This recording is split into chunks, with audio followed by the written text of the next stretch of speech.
let's get started. I'm probably as excited to hear this as anybody else watching this because I've never really asked you, these questions. But the first thing I'll do is I want to start with your Genesis story. I took some notes here. There's a book called The E-Myth, and this is one of the first books that I recommend anybody read that's a business owner, whether I work with them or not. I just bought The E-Myth for Kids. It's a new book for my nephew who wants to get into business. That's cool. The concept of the book is there's a baker who works in a bakery, and she's looking at all the stuff that her boss does, and she's like, I could do that better. And if I were the boss, I would do this. And I think, you've been only in business a couple of years, but just wait. You're going to have some employees who are behind your back going, I could do that. I think I could do this. If it was my place, this is what I would do. Well, in the story of The E-Myth, this woman, she opens up her own bakery, and what she discovers it's harder than she initially thought. And there's a big difference from working in the business to being the manager and working on the business. And I'm curious, that is the story of how most people open up their own business. Kind of how I opened it up, right? I was a member of a gym, and I was like, I think I could do this. Crazy. So I opened up my own place. Is that why you opened up yours? You taught at a karate gym in Wisconsin, and then you opened up your own place. What spurred you to do that? This is crazy. Yeah. I mean, it's definitely a long story. And I put a Facebook post out yesterday to just let people know about this webinar. And I've already committed. I'm definitely going to write a book about my life because I think it would be really cool. A lot of people keep asking me and they want to hear about it. So I'll give you the short version, but I started martial arts when I was really young. I was like 5 when I first started. That karate school closed down. I ended up joining with another karate school when I was 7. I trained there for a decade. Then my instructor asked me if I would be interested in learning how to teach, and I'm an introvert. So at first I was like, oh, I don't know, me, I don't know if I could do that. But he believed in me, which I think is really cool. And through his belief in me, I started to learn how to do it, and then I ended up working for him for 10 years. And kind of like you said, I started to get to the point where it wasn't like I thought that I was better than my instructor or my boss, but I did start to go like, I think there's some things that I'm really good at that if I was given the freedom, if I had the ability to pursue, I could grow these different areas, and I could really take the fundamentals and all the things that I've learned from my instructor and make a bigger impact. So once I kind of got that in my mind of being able to help more people, change lives, that was what really started to drive me to want to have my own business. How important do you think it is to have that kind of drive where it's about helping other people as opposed to having your own business? Oh man, I think it's everything for me. I mean, I think owning a business is definitely cool, but it's a roller coaster, and there's lots of ups and downs, especially like we've had in the last year with this crazy pandemic and everything that happened. But there was literally no time, and like you said, it's only been 3 years of me owning the business, but there's literally been no time where I ever thought like, oh man, I don't know if I can do it. I always had the mindset of like, how can I do it? And I need to do it because my mission and being able to help people and empower people and improve lives is so much more important than, making some money and doing that stuff. Obviously that comes with it, but really having the heart, the drive, and the passion to help people is I think really important. I think I've been doing this now almost 11 years. And I think maybe once a day, there's a moment where I'm like, oh my God, I really want to keep doing this. There's probably once a day where I'm like, the amount of money that comes in and goes out and the responsibility, and I've been doing this now 11 years. So I wish I could tell you there's a point where you wake up and you're just like, wow, this is easy. That never happened. But did you ever have that moment where you're like, maybe I shouldn't have done this? Or did you always have this mindset where it's like, no, I will. It's just a matter of how? Yeah, that's a good question. I remember, my karate instructor telling me that him and one of his friends would sometimes reminisce about the days when they were just an instructor and how carefree and fun that was. And I remember when he was telling me that, going like, I don't know what you're talking about. I want to be the business owner. Why would you say that?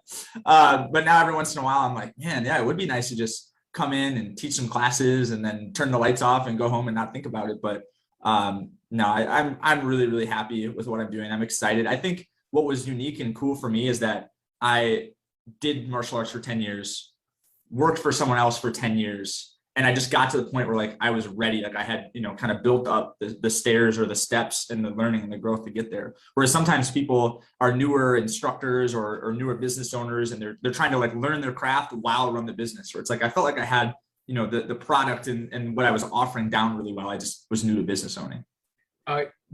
You made me think of 2 questions. One, we both work with our wives, which is extremely dangerous. Yes. That could be a whole nother webinar, but has your wife ever been like, oh man, like, I didn't realize I'd be in for so much work. Like, has she ever had that, like, you sure you want to do this? You know, or was she always wonderful, loving, and supportive? My wife is amazing. I'm not saying that because she's watching either. She really is. You know, we met through the martial arts. So we met on the mats. And I don't think it's always been our like, not from the get-go, it hasn't been our dream to have a martial arts school, but as our relationship and as my career kind of progressed, it started to really become a dream of mine that I wanted to own a martial arts school. And we were actually just talking about this last night. Career and, you know, martial arts and my vision and like the drive was always really, really important to me. But as my relationship grew with my wife, it actually got to a point where a few years before we started the business, we had talked about me being a stay-at-home dad and me supporting her in her career because she was going to school for nursing. So it has kind of, you know, bounced back and forth a little bit, but thankfully, you know, we've always really been on the same page about supporting each other in whatever endeavors that we're doing. So she loves the life that we have and has been pretty supportive of Fortitude. Staffing, man, I got to say, I think nearly every conversation I have with a business owner revolves around the difficulty of staffing. And the first question I have is, you are somebody who was a martial artist for 10 years, and then you are an instructor and an employee for 10 years, and now you have your own place. Sometimes I'm not sure my employees believe me when I tell them this. Maybe not, maybe now they do. I think I have a really wonderful team. But if you had an employee do that journey, so they were a student, then they become a staff member, and you mentored them. There's two ways to look at it, right? But you put tons of hours into helping them. You saw them grow. How would you feel if they left you to open up their own business? What is your perspective now as a business owner, especially knowing some of the things that I went through? How do you feel now as somebody who's gone through that, if you had somebody like Smith or James, two of your, you know, employees do that? Yeah, that's a great question. I mean, I would be bummed because the people that are in my business, they feel like family, you know, and like we have a lot of fun and we really enjoy what we do together. But I think at the same time, if they got to that level where they were able to go do that and I helped them get there, I think I would also get a lot of joy out of mentoring them and getting them to that point. So I think it would be, you know, bittersweet, kind of like when I left teaching karate. Like, I was really excited to go on my own journey, but I was also really sad because I love the people and I love the community. So I think it would be a mixture of both. But you know, I think I've heard you say this and other people say this, like if that's something that they were looking to do and that was part of their goals, I'd want to be with them and supportive of them and help them to achieve their goals. Yeah, I agree for sure. Staffing is really challenging. You know, when it comes to culture, sometimes, I'll be honest, Joel, sometimes I'm a little jealous of you. I am, man. You know, I got into working with other small business owners like yourself a couple of years ago because I feel like I stepped in every pile of dog poop that I could. You know, like I just had every problem a business could possibly have in the first 7 years. Like I had them all. And you know, and through that experience, I wanted to share that with other people to help them avoid it. And I really feel like you've had a really great experience as a new business owner. You have a lot of fun with your staff. How important is that culture? Not having, have you seen the toxic cultures in other gyms? Have you been a part of them? And what things have you done or implemented to avoid some of those or to avoid some of those pitfalls or missteps? How have you created the culture that you have now? Yeah, I mean, I was definitely very fortunate with, you know, a few opportunities. Like when I first started out my business, I purchased it from my karate instructor and I kind of inherited a few employees right off the bat. Which was really great because I had people to help me teach classes and had people to, you know, to be on board and enjoy the journey with. And I think one thing that sometimes, I don't know if it's the right way to do it, but it just has been the way that I've done it is I hire the type of people that I want, even if they don't necessarily have the skills or the know-how. If they're the type of people that I want around my community, I know that they're going to uphold our values. And if they believe in the same mission and they're passionate and dedicated, I tend to hire those people. And I think having the right people is, you know, I hear that from other people that they're hard to find, but I also think that we kind of attract what we put out in the world. So by me living the way that I do, walking the walk, putting in the time and the effort, like I think I start to attract people around me that believe in that and that see that as well. And as far as like being in other toxic like gym cultures and stuff like that, I mean, before I taught as a karate instructor, I had like a ton of different jobs. I worked in like a catering business. I did roofing. I did all sorts of different random stuff. I did retail, and I did get to experience the one thing about, people liked about working at a retail job, at least from my experience, is that they all hated the company together. It's just like there's this shared hatred of like, oh, we have to be here, and always staring at the clock. And while we do have some tough times and we come across challenges, I'm not ever looking at the clock. My team doesn't ever seem to be. It's exciting to be together. So. Yeah, Joel, thanks. What you basically just said is that all my crappy staff was my fault. But no, I think that's it. I think it's absolutely true. I think it definitely, in hindsight, especially as I'm older and more mature, is all my fault for sure. And I guess a message to anybody ever watching this is you definitely attract what you put out there. And if you are struggling with your staff, the first place to look is definitely in a mirror. And, there are so many leadership books. I'm going to ask you, it's a great question. So many leadership books, so many leadership events, things that you can go to. Obviously, I love Jocko. I love John Maxwell. I love Jim Rohn. I love Tony Robbins. Leadership is not what you preach, it's what you practice and also what you tolerate. So you can practice it, but if you tolerate more or less, well, really, if you tolerate less, then that's the culture that you're breeding.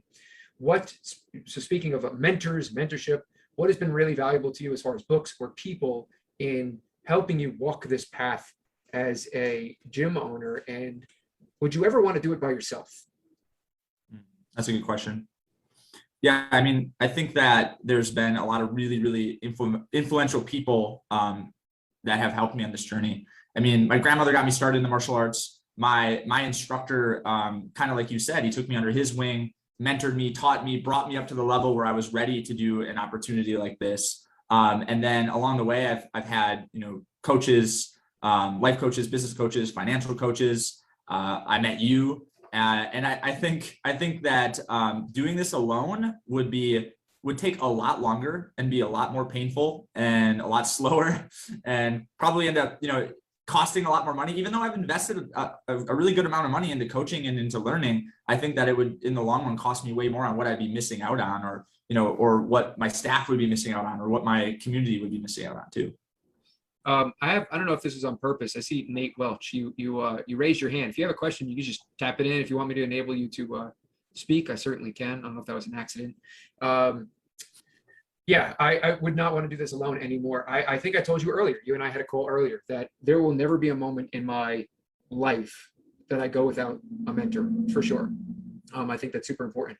I have a note here to ask about software, right? Let's be totally candid, right? Like, we're in a Wodify Facebook group.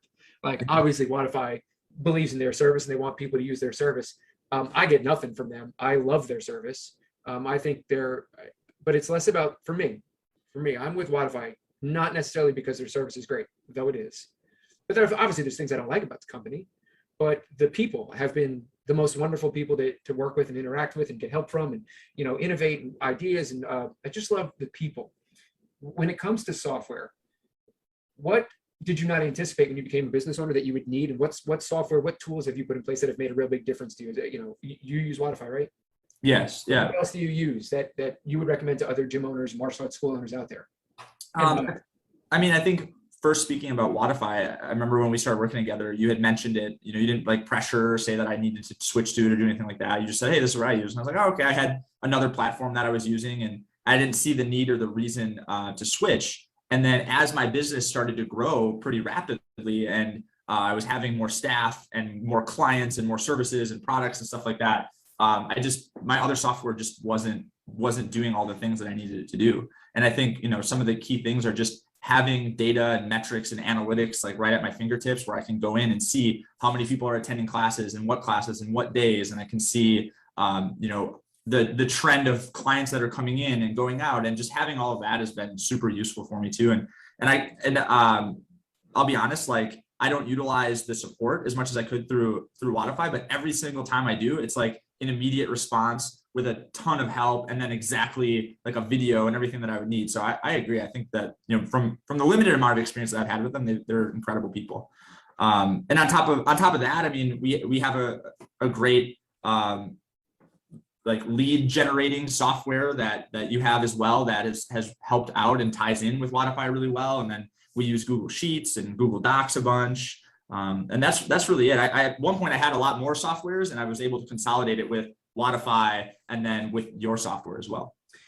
Yeah, so I'm a rep, full disclosure, I'm a rep for High Level, right? High Level is this giant company out there and they white label their services. Then there's companies that will take it and white label it and they sell it as their own. I'm very candid. It's High Level. I'm just a rep for other companies, but and that's not the purpose of this call, but High Level does calendars and scheduling and tracking your clients. And for anybody watching that might ask like, well, do I need all that stuff?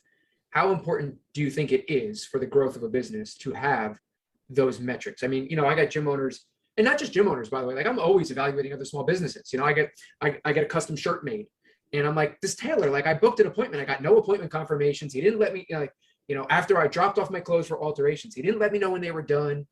There's so many businesses out there that just think they can get by, not realizing the damage that it causes not having the software. Yeah. How important what advantages have you seen out of having scheduling, calendars, booking, your pipeline? Where do you see that impact your bottom line? Because, if you're a business owner, you care about making money. Otherwise, you can't do what you want to do. Right. I think that it's really easy to look at, well, first off, not having to log into 15 different websites to run my business is amazing. Like, before I had a calendar, I had, my phone over here that was like an app, and then I was using Google Sheets, and then I had like this membership software, and there was just like things all over the place. So having everything in one place or at least two places is just makes it so much simpler for me. And what I found is like having it be simple means that I'm actually going to execute on it and I'm actually going to do it. And if I do whatever those things are, then the results and the revenue and the bottom line and stuff like that is going to come.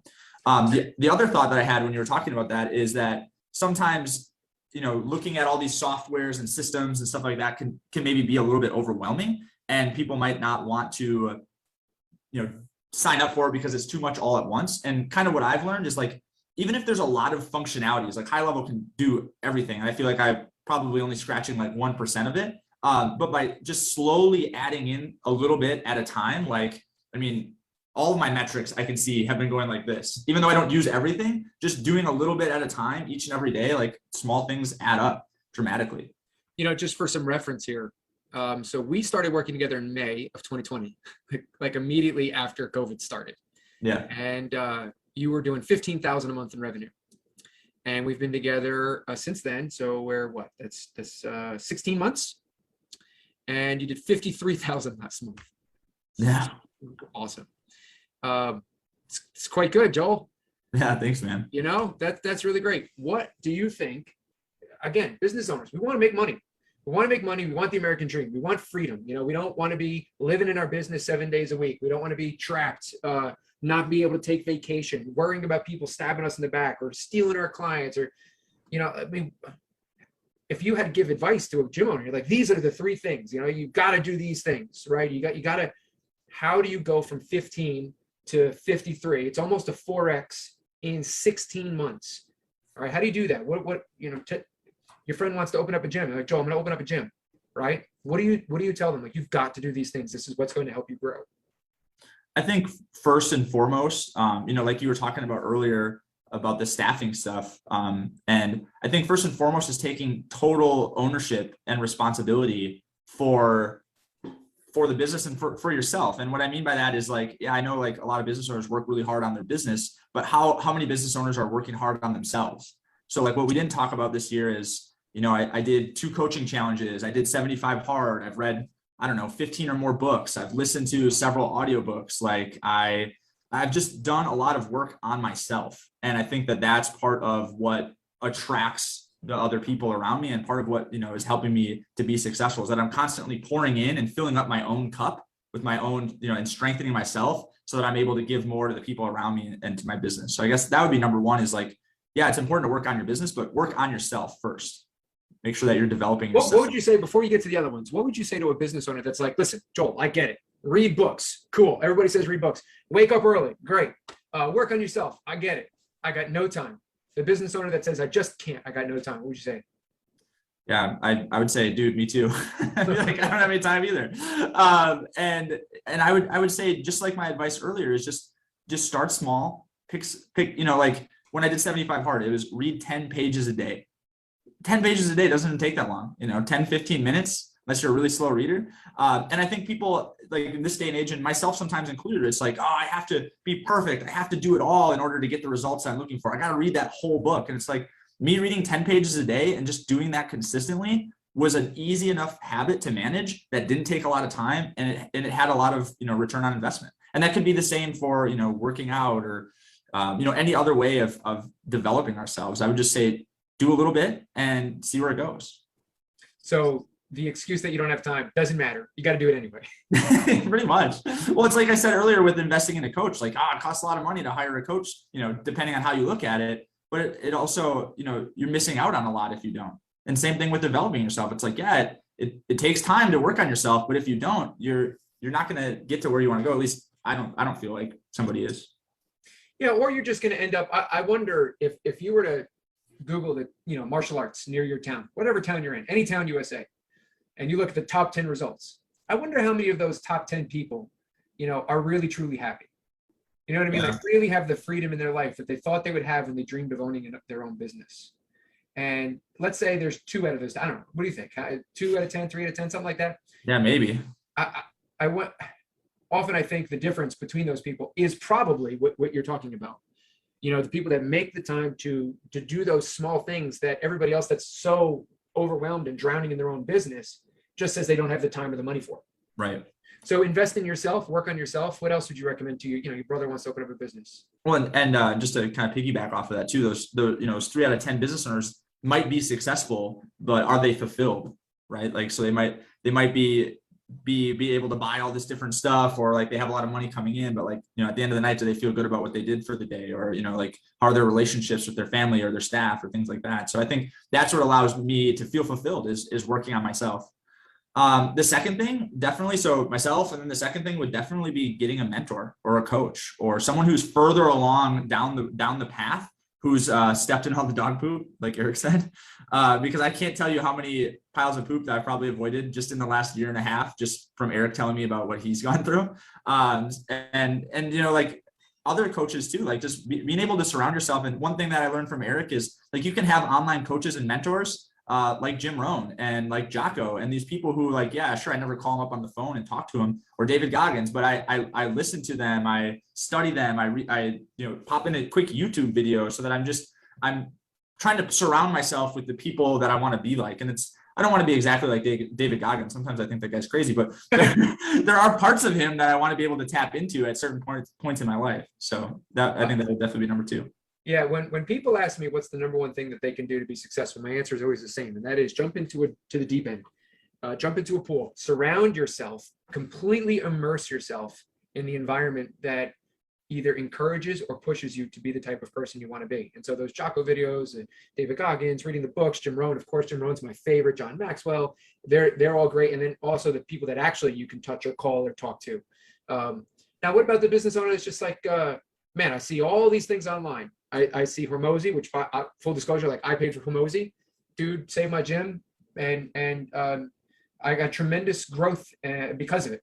Alex and his wife, Layla, have really, really, really helped me. But you got Two Brain Business. You've got that guy, Tanner Chittister, who works with personal trainers. Every time I'm scrolling through Facebook, there's a million. What do you say to the person that's afraid and doesn't know who to buy? Would you say it's worth it to do it anyway? Is if you invest in somebody and it doesn't work out, and they don't want to do it again, what do you say to somebody that's gun shy about spending $4,000, $7,000, $8,000 on a mentor? Yeah, I mean, I feel like it's like anything. Like you're not really going to know what to do until you try it. And I think, I mean, you've said it to me about your own experience, and me too. Like I've tried other coaches, I've tried other mentors, I've tried other programs, and sometimes it didn't work. And sometimes it's because I didn't do the work and I didn't follow the program. And sometimes it's because, yeah, it just wasn't the right fit for me.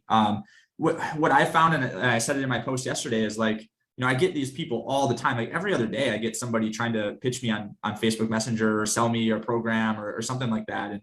And I really prefer just to work with people that like I know, like, and trust. So I accept all of these people and I follow them. And if they're putting out energy or vibes or things like that, that would give me, maybe an indicator of, oh yeah, maybe I want to work with this person, or maybe I want to hire them, or that kind of thing. So that's a big reason why I hired you, is like, I know there's lots of other coaches out there in the world, and no offense, Eric, but there's probably coaches that are way more successful than you that I could hire. Sure. But I like you, and I like your energy, and I always admired you as a business owner. And I like that you're also a martial artist, and, I resonate with that, and that made me feel good. And then and then I just put in the work, right? So it's like, once I decided to hire you and work with you, you said, hey, these are the things that you need to do. And, like, I'm not perfect. I don't do everything all the time, but when you tell me to do something, I try to do it. And that, I think that's success follows.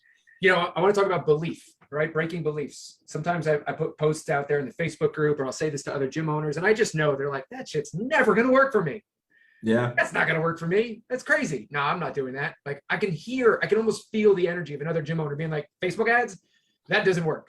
And I love when somebody says Facebook ads don't work. I'm like, really? Like, the most powerful advertising platform in the history of mankind doesn't work for your business? Right. Or like, no, it's different. In Franklin, New Jersey, like, my one town is the one town on earth where Facebook doesn't work. Or when I tell people to raise their price, what was one of the very first things I told you to do? Raise your price, right? Yeah. You got to charge the right amount, or you're not going to have the life that you want to live. It's just not, it's not going to, you got to provide value. Right. But I hear other gym owners, I can't charge that price. No, they'll never pay that in this area. How important is it for you to break those beliefs for growth? If you guys want some belief breaking, Eric's like, hey, you gotta charge this. And I'm like, dude, you live in like New Jersey. You're on the East Coast. Like, I can't charge that. I live in the middle of Wisconsin. There's like 20,000 people in my town. I don't know. How many people are in your town, Eric? Within 5 square miles, there's over 250,000 people. Yeah. And we have 20,000. I charge the same at my gym as what Eric charges. And we get it. I mean, we sign up 20 to 30 people a month. Yeah, I try and tell people that the sales script and sales training, right? How many people think, oh, I don't need sales training, right? Or how many people, here, when we spoke, I'm just trying to think all the things that we talked about when we first started working together that have made a big difference. How important is a sales process and a sales script, to your growth? Hugely important. I mean, and I used to have a relationship with sales as it being, kind of shady, or like, I don't want to do that. And as soon as I started to learn how to say and what to say, it wasn't like to convince or manipulate people, but like, I say this to my staff all the time. It's like, we're not selling drugs here. We're changing people's lives. Like, we empower them. We ignite their self-confidence. People write these 5-star reviews about how awesome it was. Or just yesterday, we posted in our members group, somebody referred a friend, and the friend messaged on there, easily the best decision I've made in my life. And it's like, why would I not want to learn a script or a process that's going to help me convince people to change their lives? Whereas before I'd be like, oh, I don't want to push or force people to do something they don't want to do. It's like, well, nobody wants to do stuff. If we all could just sit at home and, watch Netflix and eat popcorn, we'd probably do that, right? Yeah, you're absolutely right. I try to tell, I still working on getting more of my staff to sell. They're not very comfortable, but it's not like we're selling insurance. Like, we're selling the greatest hour of their day, if that's what you're doing. And I guess when I work with a business owner, I say, well, first, is your product, are you really producing the best hour in their day? And if you look at yourself and you go, my gym is all, now we can always improve, right? But we're always, every day, we're looking at how our business can get better. But if you're delivering a great product and you really believe in your service, why wouldn't you push hard for that sale? Yeah. You're changing their life. So sales process. So we got work on yourself, hiring a mentor. What would be the third piece of advice you give a new business owner? Oh man, I feel like there's a lot of different stuff out there, but the one that's just kind of hitting me right now is like, help other people. Like, kind of what we talked about earlier with like, what if one of my staff eventually wanted to go start their own thing, and I had mentored them and helped them get there? Like, I truly believe in that abundance mindset of like, I'm learning all of this stuff from you or my other mentors or other people. And as I learn it and I grow, when I share it with other people, not only do I learn it and retain it better, but it also holds me accountable to do whatever I'm learning and doing. And then when I share it with them and I see them get success with the things that I'm learning, I think that like perpetuates the cycle. So, it would be the 3 things would be: work on yourself, hire a coach or a mentor, or find a coach or a mentor, and then share and help other people too. Give back. That's Arnold's 6th rule, right? Give back to others. Yeah. A lot of quotes, a lot of things. I have a particular quote that resonates with me deeply. Do you have any quotes that resonate with you deeply that have helped you in your journey as an entrepreneur or business owner? Oh man, I do. And I have saved it on my notes, because every time somebody would ask me about this, and it almost applies to like just everything. So I eventually had to save it in my notes. I should memorize it, but that's why we have technology. So it's right here. Many of us feel stressed and get overwhelmed, not because we're taking on too much, but because we're taking on too little of what really strengthens us. Marcus Buckingham. That's a good one. And, it kind of applies to that stuff earlier that you were saying about people not having the time. There's too much going on. It's like, I'm sure that I still now even can find 15, 20, 30 minutes, an hour in a day where I'm doing things that aren't actually strengthening me or not pushing me in the direction that I want to go. And if I just replace, it doesn't even have to be that whole hour. If I just replace 15 minutes of that with something that fills me up, every time I do that, and every time I feel stressed out, I think about this quote. I'm like, oh yeah, I'm not doing the things that strengthen me.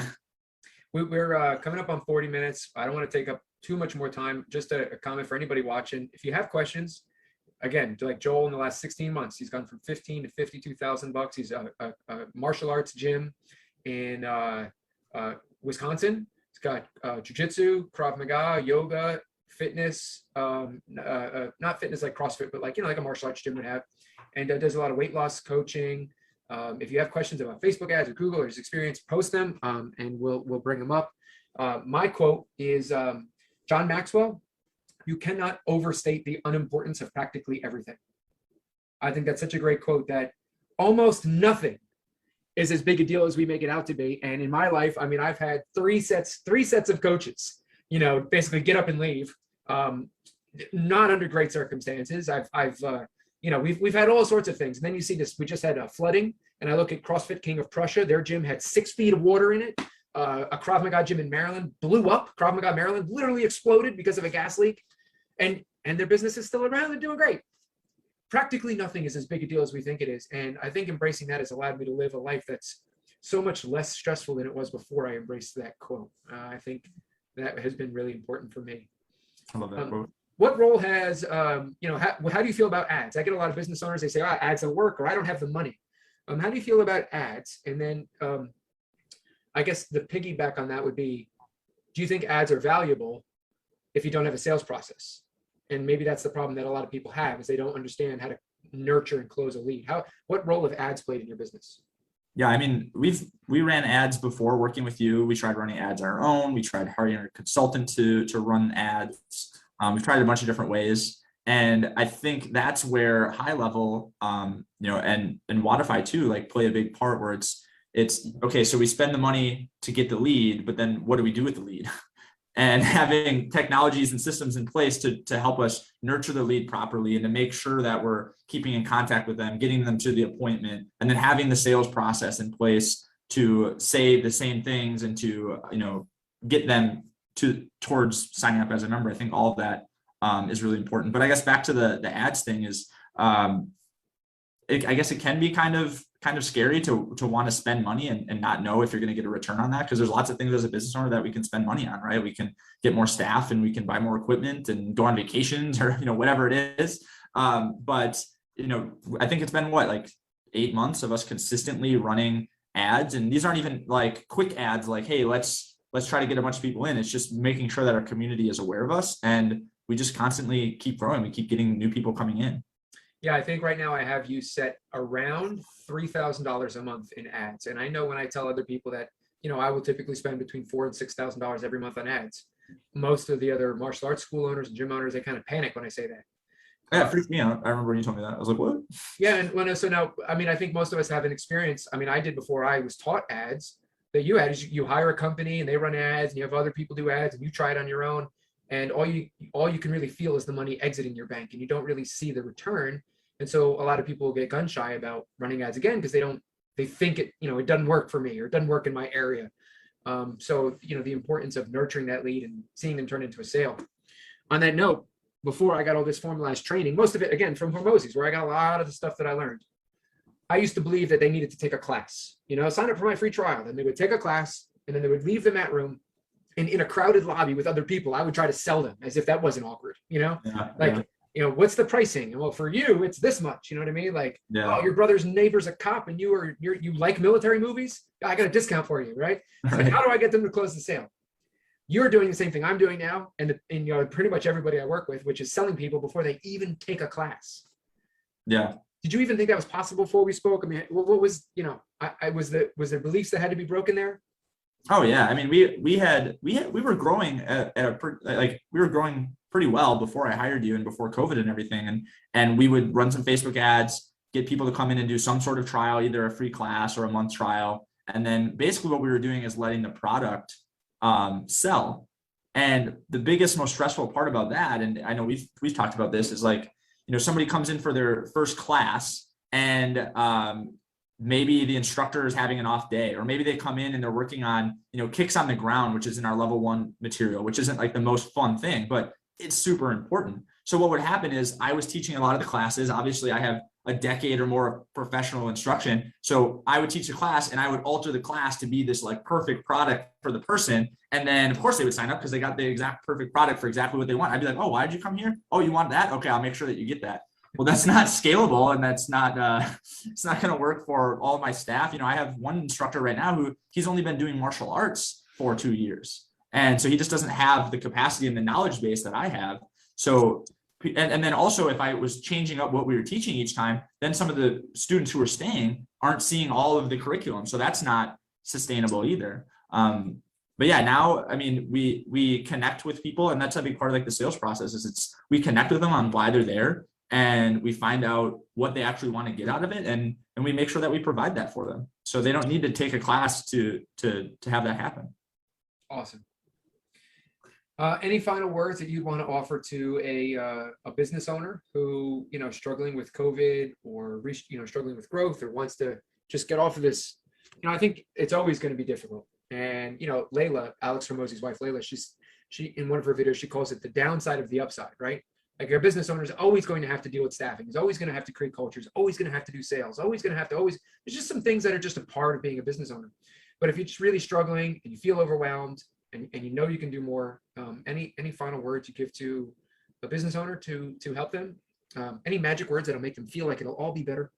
I don't think I have any magic words that'll make them feel all better, but what I would say is that it can be a pretty lonely road as a business owner. Like, remember when I was talking earlier about retail, how we all have this shared like hatred of working retail in the company, and there's some camaraderie in it. Well, there's more camaraderie, being an employee when you're around other people who have the same responsibilities or similar responsibilities. And I lost out on a little bit of camaraderie as I became the boss or the owner. And I think, even if it's not a coach that you're hiring, even if you're just reaching out to another business owner, or trying to set up a little like group mastermind, or just like once a week you get coffee with other business owners and you guys just talk about what's going on. I think any of those things will just help us realize, like you said earlier, the lack of importance of almost all things. It's like we all go through the same things. Like we all have similar, even if we were in a totally different business, we all have similar problems, and just relating to other people and talking about it sometimes will make us feel better or give us an idea. I've gotten ideas from people in totally different markets and totally different businesses that I was just like, oh, wow, yeah, that could really help me. So, getting around other business owners, I think would just be my advice. Don't isolate yourself. Don't stand on the top of the mountain and think you're the coolest, right? Like get around other people. I am so glad you said that, Joel. It is definitely lonely at times. You feel like you're not truly a part of that team because you're not really.